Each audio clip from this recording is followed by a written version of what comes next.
জাহান্নামের আগুন পর্যন্ত আল্লাহ ওয়ালার মহব্বতকে কি পায়? ভয় পায়, ইশকের আগুনকে ভয় পায়।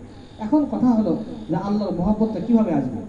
একটা কথা মনে রাখবেন, সারাদিন যদি আমরা এভাবে ওয়াজ করতেই থাকি আল্লাহর মহব্বত আসবে না। এটা হলো মুজাকারা। এটা কি মুজাকারা? মহব্বত কিভাবে আসবে? মহব্বতের আমল হলো 7টা আমলের কথা আজকে আমরা বলবো। কয়টা আমলের কথা? 7টা আমলের কথা আমরা বলবো।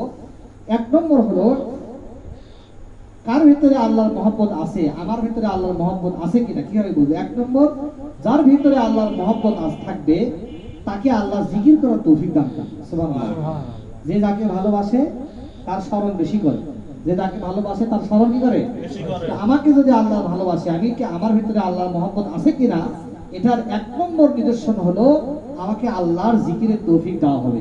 অল্প হোক, 10 মিনিট হোক, 5 মিনিট হোক, আল্লাহর জিকির করার, নিয়মিত জিকির করার তৌফিক আমি পাবো। 1 নম্বর। 2 নম্বর হলো রাতে উঠে দোয়া করার তৌফিক আল্লাহ তাকে দান করবে, তাহাজ্জুদের তৌফিক তাকে আল্লাহ দান করবে।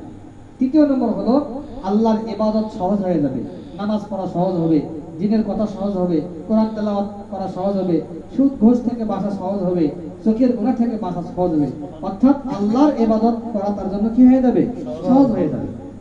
4 নম্বর হলো শায়রুল্লাহ, আল্লাহর নিদর্শনকে ভালোবাসবে, কাবা শরীফকে মহব্বত করবে, মদিনা শরীফকে মহব্বত করবে, কোরআনকে মহব্বত করবে, রসুলকে মহব্বত করবে, এবং যারা আউলিয়ায়ে কামিলিন, আল্লাহর যারা ওলি, নেককার বান্দা, ওলামা, তুলাবা, সুলাহা, তাদেরকে মহব্বত করবে, দিনদার মানুষকে ভালোবাসবে, দিনদার মানুষকে ভালোবাসবে।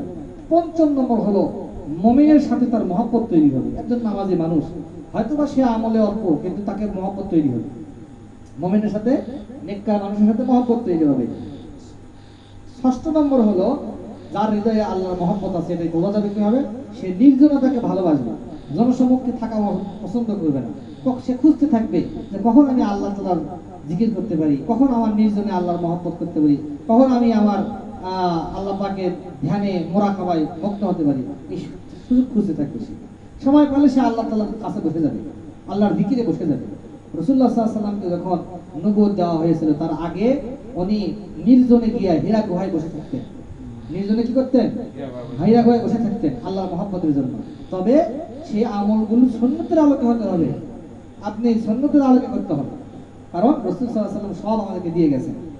তাহলে নির্জনতা প্রিয় হবে। এজন্য আজ থেকে নিয়ত করেন যে আমি প্রত্যেক দিন 10 মিনিট করে বিবি, বাচ্চা, বন্ধু বান্ধব, বাজার ঘাট সব ত্যাগ করে 10 মিনিট পারবেন না? 5 মিনিট দেবো, 10 মিনিট শুধু আমি আল্লাহর জন্য নির্জনতা অবলম্বন করবো। খাওয়া দাওয়া করে কিংবা মসজিদে গেলেন 10 মিনিট সময় আছে, চুপচাপ বসে থেকে আল্লাহ জিকির করবেন।